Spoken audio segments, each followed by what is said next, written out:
ये हम पढ़ रहे दो बैलों की कथा 10th class Hindi subject CBSE board का है।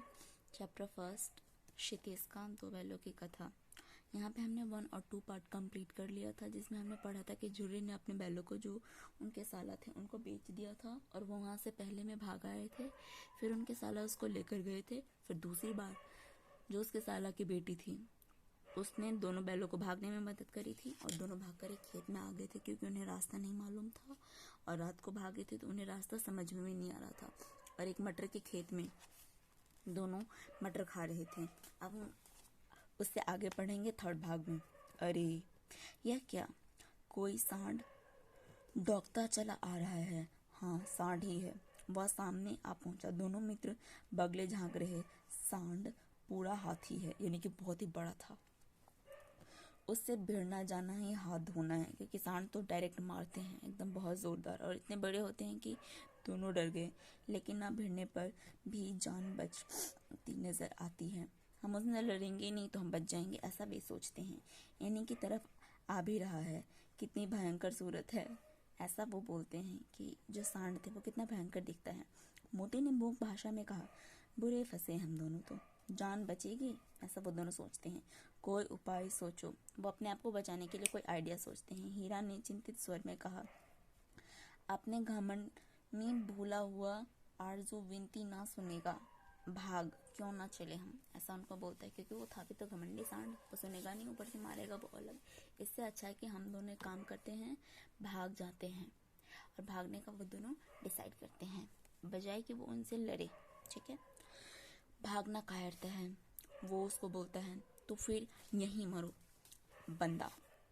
मैं 9 2 11 होता हूँ, यानी कि मैं तो भागता हूँ और जो दौड़ाएं। तो फिर कोई उपाय सोचो जल्दी। उपाय का मतलब होता है कोई आइडिया सोचना अपने आप को बचाने के लिए, ऐसा वो बोलते हैं। उपाय यही है कि उस दोनों पर जने का एक साथ चोट मारे। अगर हम दोनों एक साथ उसे पीटेंगे, ठीक है, तो ज़्यादा ताकत लगेगा और वो हार जाएगा, ऐसा वे सोचते हैं। मैं आगे से रगेदता हूँ, तुम पीछे से रगेदो, यानी कि मारो। दोहरी मार पड़ेगी तो भाग खड़ा होगा, यानी कि डबल पिटाई होगी, ऐसा वो बोलता है। मी की ओर झपटे तुम, बगल से उसके पेट में सिंह घुसेड़ देना। जान जोखिम है पर दूसरा उपाय नहीं है। ये काम तो बहुत मुश्किल है पर कोई दूसरा आइडिया नहीं, इसलिए हमें यही करना होगा। दोनों मित्र जान हथेलियों पर लेकर लपट के। सांड को भी संगठित शत्रुओं से लड़ते का तजर्बा था। इसका मतलब होता है तजुर्बा, यानी कि वो मारपीट उनके लिए बहुत ही बाएं हाथ का काम था। तो ऐसा तजुर्बा होना तो जालिम है, यानी कि वो उससे पिटाई में जीत जाता है, ऐसा वो बोलता है। वह तो एक शत्रु है, मल्लयुद्ध करने का आदी है तथा जो ही हीरा पर झपटा, मोती ने पीछे से दौड़ाया। सांड उसकी तरफ मुड़ा तो हीरे ने रगेदा। सांड झपटा तो एक दूसरे करके दोनों ने गिरा ले, पर ये दोनों भी उस्ताद थे, उसे वह अवसर न देते। एक बार सांड झलकाकर हीरा का अंत कर देने के लिए चला कि मोती ने बगल में आकर पेट में सिंह भोंक दिया। सांड क्रोध में आकर पीछे फिरा तो हीरा ने दूसरे पहलू में सिंह चुभा दिया। आखिर बेचारा जख्मी होकर भागा और दोनों मित्रों ने दूर तक अपना पीछा किया, यहाँ तक कि सांड बेदम हो गिर पड़ा, क्योंकि उसे इतनी पिटाई पड़ी थी, अब तो उसका गिरना लाजमी था।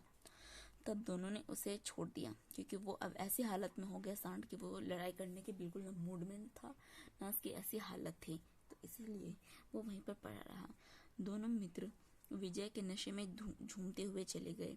मोती ने अपनी सांकेत भाषा में कहा, मेरा जी तो चाहता है कि बच्चा को मार ही डालूं। मोती बोलता है।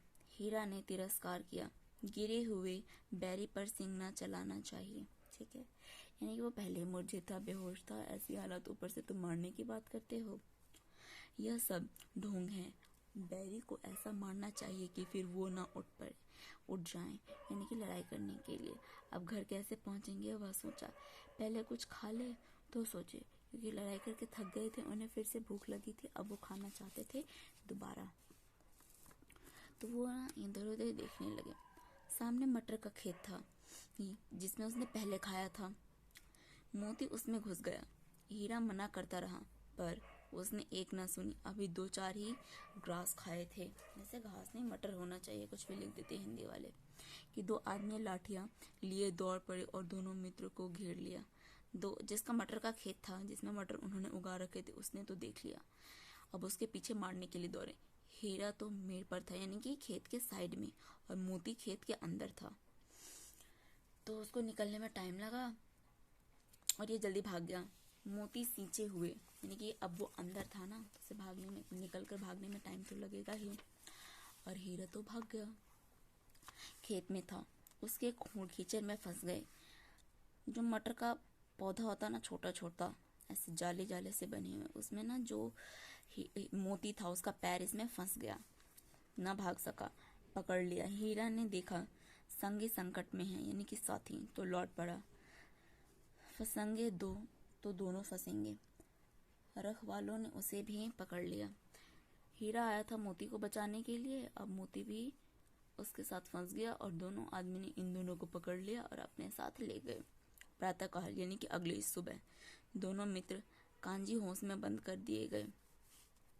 यानी कि जिसका खेत में वो गए थे, उसका जो एक घर था जहाँ पर वो जानवरों को बांध के रखते हैं, वहाँ पर रख दिया, जिसका नाम था कांजी होश। दोनों मित्र, अब चौथे भाग में हम पहुंच गए हैं। दोनों मित्र को जीवन में पहली बार ऐसा साबिका पड़ा कि सारा दिन बीत गया और खाने को एक दिन का भी ना मिला। समझ में ही नहीं आता था यह कैसा स्वामी है। इसे तो गया भी फिर अच्छा था, गया वो झूठी का साला, क्योंकि सूखा भूसा तो कुछ भी तो देता था। यहाँ कोई भैंस थी, कई बकरियां, कई घोड़े, कई गधे, यानी वहां पर बहुत सारे जानवर थे, पर किसी के सामने चारा न था।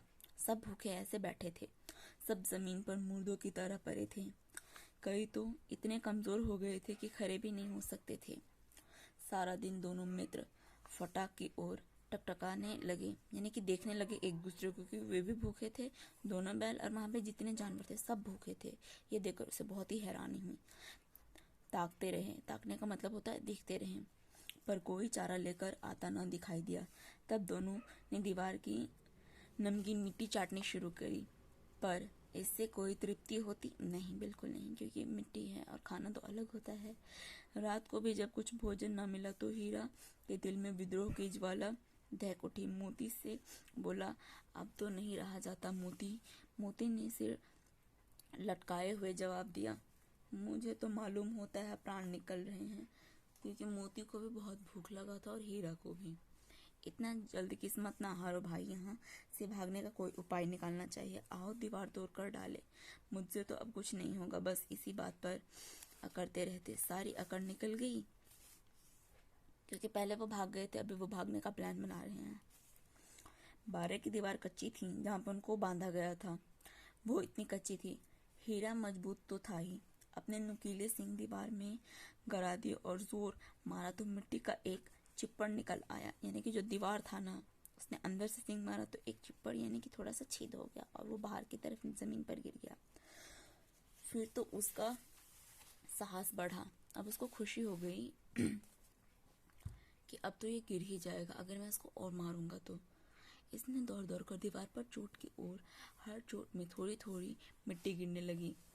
एक दीवार जहाँ पे उसको बांधा था, वो बार बार एक ही पॉइंट पर मारता रहा, मारता रहा, मारता रहा। अब धीरे धीरे धीरे ना थोड़ी थोड़ी सी जगह ना बनने लगी, तो उसे और प्रोत्साहन मिला कि अब तो हाँ भाई टूट जाएगा और हम भाग जाएंगे। उसी समय कांजी हाउस का चौकीदार लालटेन लेकर जानवरों की हाजिरी लेने आया था।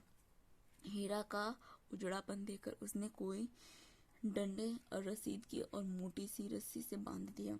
मोती ने पड़े पड़े कहा, आखिर मार खाए क्या मिला? हमने तो मार भी खा ली, पर मिला क्या? क्योंकि वो भागने वाले थे इसलिए उसको पिटाई कर दी गई। अपने बूते भर जोर जोर मार दिया। ऐसा जोर मारना किसी काम का कि और बंधन में पड़ गए, यानी और मोटे से रस्सी में उसको बांध दिया गया।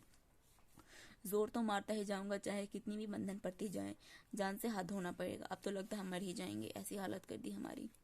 कुछ परवाह नहीं, यूं भी तो मरना ही है। वो बोलता यूं तो मर जाएंगे, पर ऐसे नहीं मरना था उनको। सोचो, दीवार खुद जाती तो कितनी जान बच जाती। ये दीवार था, यहाँ से उसे मार रहे थे। अगर ये दीवार टूटता, ये 1 और 2 जो दोनों बैल थे वो भागते और बाकी के जो जानवर थे वो भी भाग जाते, तो सबकी जान बच जाती। ऐसा ये दोनों बैल जो थे ना बातें कर रहे थे। फिर वो बोलते हैं, किसी की देह में जान नहीं है, 2-4 दिन और यही हाल रहा तो हम सब मर जाएंगे, अगर हमें और खाना नहीं मिला तो। हाँ, यह बात तो है, ऐसा वो बोलते हैं। अच्छा, तो ला, फिर मैं भी जोर लगाता हूँ।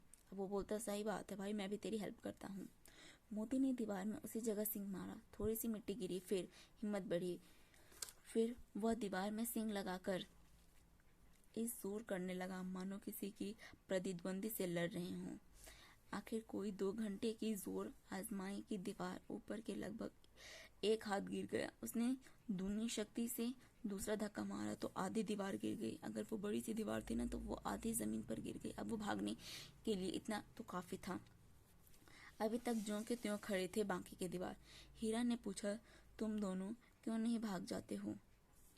एक गधे ने कहा, जो कहीं फिर पकड़ लिए जाएं तो क्या हर्ज है, अभी तो भागने का अवसर है। दोनों जो बैल थे वो तो भागना चाहते थे और वो वहाँ के जानवर से पूछते हैं कि तुम क्यों नहीं भाग रहे हो, तुम्हें भाग जाना चाहिए, तुम्हारे लिए बहुत ही अच्छा अवसर है, मौका है, दोबारा नहीं मिलेगा। तो गधा बोलता है, क्या होगा अगर हमें दोबारा पकड़ लिया जाएगा, हमें तो डर लगता है, हम यहीं पड़े रहेंगे। ऐसा वो गधा हीरा और मोती को बोलता है और वे वहीं रह जाते हैं। आधी रात के ऊपर जा चुकी थी। दोनों गधे अभी तक खड़े सोच रहे थे कि भागे या ना भागे, और मोती अपने मित्र की रस्सी तोड़ने में लगा था जिससे उसको बांधा गया था। जब वो हार गए तो हीरे ने कहा, तुम जाओ, मुझे यही पड़ा रहने दो, शायद कहीं भेंट हो जाए, क्योंकि एक की रस्सी टूटी नहीं, एक की टूट गई थी। तो बोलता है कि तुम भाग जाओ, मेरा देख लो जो होगा, अगर किस्मत में होगा तो हम दोबारा जरूर मिलेंगे। मोती ने आंखों में आंसू लाकर कहा, तुम मुझे इतना स्वार्थी समझते हो हीरा? हम और तुम इतने दिनों एक साथ रहे, आज तुम विपत्ति में हो, यानी कि मुसीबत में हो, विपत्ति में हो, तो मैं तुम्हें नहीं छोड़ के जाऊंगा और अलग हो जाऊंगा, ऐसा तो बिल्कुल नहीं। हीरा ने कहा, बहुत मार पड़ेगी, लोग समझ जाएंगे यह तुम्हारी शरारत है। मोती गर्व से बोला, जिस अपराध के लिए तुम्हारे गले में बंधन पड़ा उसके लिए अगर मुझ पर मार पड़े तो क्या चिंता,